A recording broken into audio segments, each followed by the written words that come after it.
So as you practice these changes and you go through this arc of competence and you develop these skills, it's important that you then start to check your gauges. That all along that you really start to learn to check the gauges in your body and recognize that your brain, your intelligence, that frontal cortex, the part of your brain that you live in, is really a passenger in this body, right? And it's kind of separate, and it can pay attention to things in a different way than the subconscious mind does.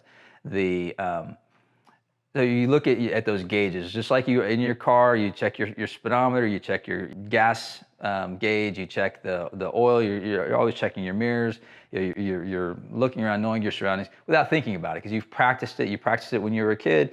You took driver's ed, and then you stressed your parents out when you were learning how to drive.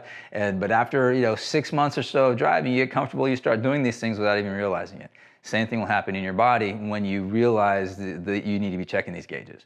So the gauges that I want you to start to check: tension in your jaw, right? Feel this letting go, right? Feel the position of your shoulders. When your shoulders start to creep up in your ears, become aware of that's not optimal. That's not where they want to be. You want to just drop them down. Have those shoulders fall away from your ears. Your breathing. Where are you breathing? How fast are you breathing? It's really interesting to me. If you go into a medical environment, a clinical environment, there's what they call within normal limits. So respiratory rate of 12 to 14 breaths a minute is within normal limits. It means you're not sick, you're not dying, everything's kind of normal.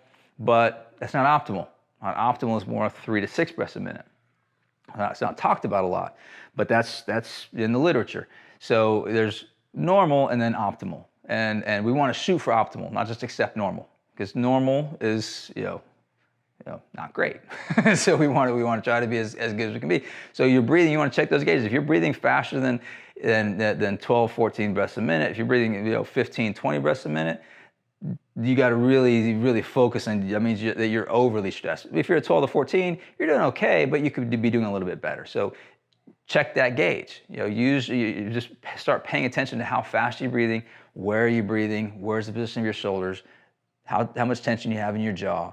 And then your posture is the last thing to really pay close attention to. Keeping those hips neutral, head over shoulders, over hips, let everything just kind of hang.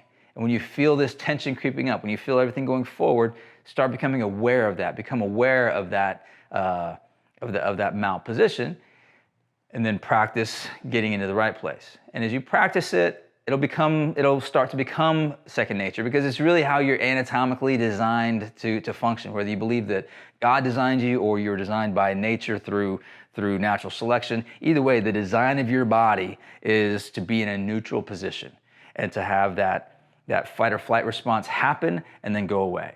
It's just the way that you're geared. And if you recognize that your body is kind of this elegant machine that you're just a passenger in, and you just start to check those gauges in your machine's going to last a lot longer, work a lot better. Getting adjusted by a chiropractor. You think about your chiropractor like your mechanic, right? So you're checking your gauges in your car. Go to your mechanic and get a tune-up every 4 to 6 weeks, and make sure that everything is lined up, because that machine needs to be working at its best in order for you to be at your best, in order for you to do all the things that you love to do, right? Whatever it is that you love to do. If you playing with your kids, going on hikes, walking, reading books, even just watching TV is more enjoyable when you don't have pain, when you don't have stress, when you're just when your body's in a healthy state, everything is better. So hope you enjoyed it, and look forward to talking to you later.